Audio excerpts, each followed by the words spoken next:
हरे कृष्ण। अश्विन मास के शुक्ल पक्ष की पूर्णिमा तिथि यानी शरद पूर्णिमा का पावन अवसर। कहा जाता है कि संपूर्ण वर्ष में यही एकमात्र ऐसा दिन होता है जब चंद्रमा 16 कलाओं के साथ उदित होते हैं और इससे निकलने वाली किरणें अमृत के समान बन जाती हैं। और ऐसे ही शरद पूर्णिमा तिथि कुछ ही समय में आने वाली है।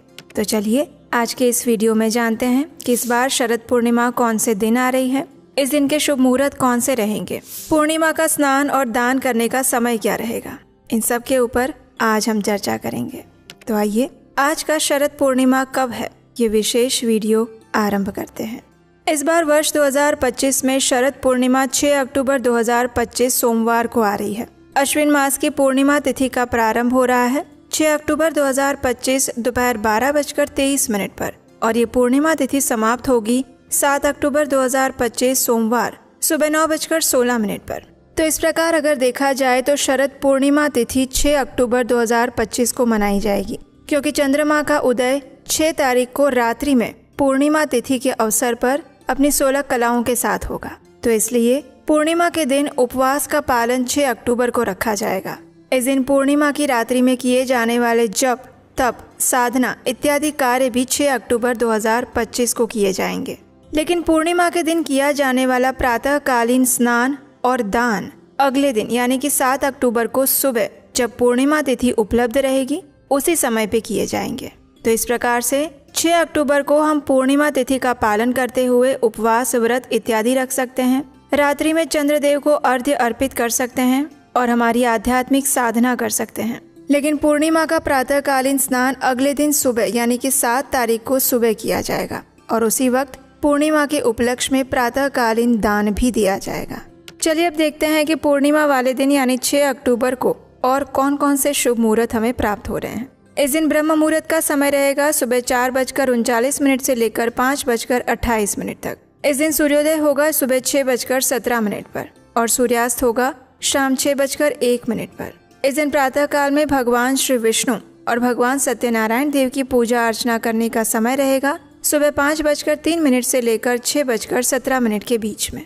इस दिन अभिजीत मुहूर्त का समय है सुबह 11:45 से लेकर 12:32 तक और विजय मुहूर्त है दोपहर 2:06 से लेकर 2:53 तक का। संध्या काल में भगवान श्री हरि की पूजा अर्चना करने का समय रहेगा शाम 6:01 से लेकर 7:15 तक।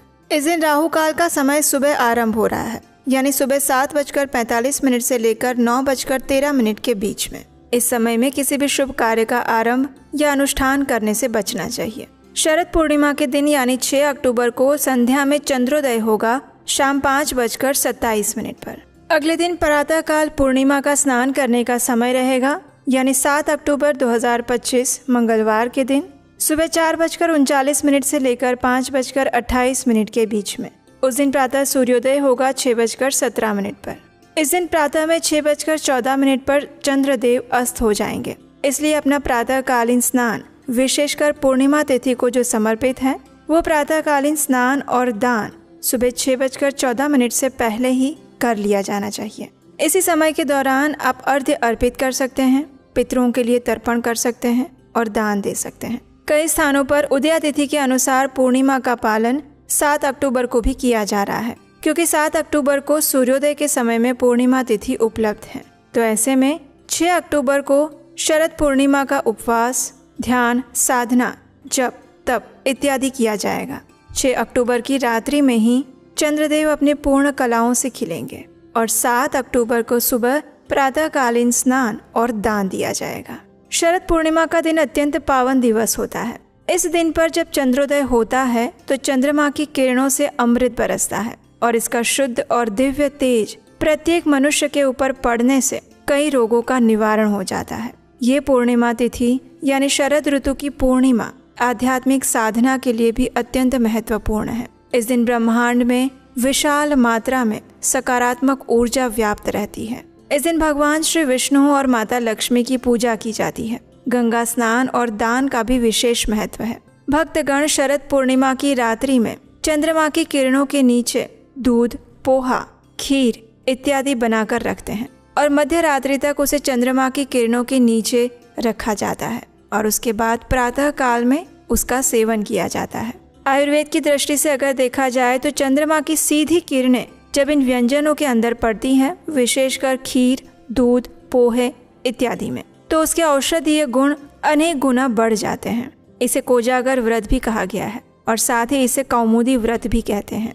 शरद पूर्णिमा की रात्रि में ही भगवान श्री कृष्ण ने दिव्य प्रेम नृत्य महारास किया था। भगवान की बांसुरी का दिव्य संगीत सुनकर उनके साथ आध्यात्मिक अलौकिक प्रेम का नृत्य करने के लिए वृंदावन की सभी गोपियां अपने घरों से निकलकर भगवान श्री कृष्ण के पास आ गई थी, अपना सब कुछ समर्पित करके। शरद पूर्णिमा के विशेष अवसर पर अनेक मंदिरों में विशेष श्रृंगार किया जाता है। कई स्थानों पर सांस्कृतिक कार्यक्रम भी आयोजित किए जाते हैं। इस दिन अनेक प्रकार के धार्मिक आध्यात्मिक अनुष्ठान करने का भी विधान है। जैसे कि शरद पूर्णिमा के दिन भगवान सत्यनारायण देव, माता लक्ष्मी देवी, चंद्रदेव और भगवान श्री कृष्ण की पूजा की जाती है। इस दिन कई लोग उपवास भी रखते हैं। आइए अब संक्षिप्त में देखते हैं कि शरद पूर्णिमा का पालन करने की शास्त्रोक्त विधि क्या है। जो मनुष्य इस शरद पूर्णिमा के उपवास या व्रत का पालन करना चाहते हैं, उन्हें प्रातः काल में उठकर पवित्र नदी में स्नान करना चाहिए। अगर ये संभव ना हो तो गंगा जल मिश्रित जल से स्नान करना चाहिए। ब्रह्म मुहूर्त में किया गया स्नान मनुष्य को आध्यात्मिक और स्वास्थ्य की दृष्टि से अनेक गुना लाभ प्रदान करता है। प्रातःकालीन स्नान करके भगवान श्री हरि की मंगला आरती करनी चाहिए या उसका दर्शन करना चाहिए। उसके बाद भगवान की पूजा अर्चना करके संभव है तो उनका अभिषेक करना चाहिए। उन्हें नए वस्त्र और आभूषण धारण करवाने चाहिए। फिर आचमन, गंध, अक्षत, पुष्प, धूप, दीप, नैवेद्य, तांबूल, सुपारी इत्यादि द्वारा उनका षोडश उपचार से पूजन करना चाहिए। उसके बाद तुलसी देवी की पूजा अर्चना और उनकी परिक्रमा करनी चाहिए और उनके समक्ष बैठकर हरे कृष्ण महामंत्र यानी कि हरे कृष्ण कृष्ण कृष्ण हरे हरे, हरे राम राम राम हरे हरे, इस महामंत्र का अधिक से अधिक संख्या में जप करना चाहिए माला के ऊपर। इस दिन कई लोग सत्यनारायण व्रत कथा का आयोजन भी करते हैं। तो आप अपने घर में, मंदिर में या फिर हमारे चैनल पर जाकर इस दिन सत्यनारायण भगवान की कथा का श्रवण भी कर सकते हैं। रात्रि के समय में गाय के दूध से खीर बनाकर उसे भगवान श्री विष्णु को और माता लक्ष्मी को भोग के रूप में अर्पित करनी चाहिए। उसके बाद चंद्रदेव की पूजा करनी चाहिए। उन्हें अर्घ्य अर्पित करने के बाद उनकी अमृतमय किरणों के नीचे प्रत्यक्ष रूप में खीर को रखना चाहिए। मध्य रात्रि और लगभग प्रातःकाल ब्रह्म मुहूर्त के समय तक उस खीर को चंद्रमा के सीधे प्रकाश में रखा जाता है ताकि उनकी किरणों से निकलने वाले औषधीय गुण उस खीर या दूध तथा पोहे में भी सम्मिलित हो जाए और वो मनुष्य को संपूर्ण वर्ष के लिए अद्भुत स्वास्थ्य लाभ प्रदान करता है। कहा जाता है कि इस दिन कांसे के बर्तन में घी भरकर दान करने से अनेक रोगों का निवारण हो जाता है। इसलिए इस पूर्णिमा के अवसर पर अपनी क्षमता अनुसार किसी सुयोग्य ब्राह्मण को, मंदिर में वैष्णव को या फिर जरूरतमंद को या फिर वैदिक ज्ञान के प्रचार कार्य में अपनी क्षमता अनुसार कुछ न कुछ दान अवश्य देना चाहिए। तो ये थी आने वाली शरद पूर्णिमा के विषय में संपूर्ण जानकारी। आशा है ये जानकारी आपको उपयोगी लगी होगी और अगर ऐसा है तो इसे बाकी लोगों के साथ भी शेयर कीजिए ताकि उन्हें भी आने वाले शरद पूर्णिमा के विषय में कोई संशय न रह जाए। अगर इस विषय में आपके कोई प्रश्न है तो आप हमें नीचे कमेंट बॉक्स में लिखकर पूछ सकते हैं।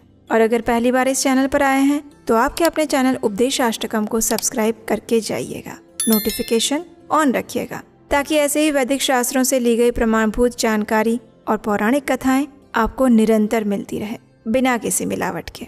हरे कृष्ण।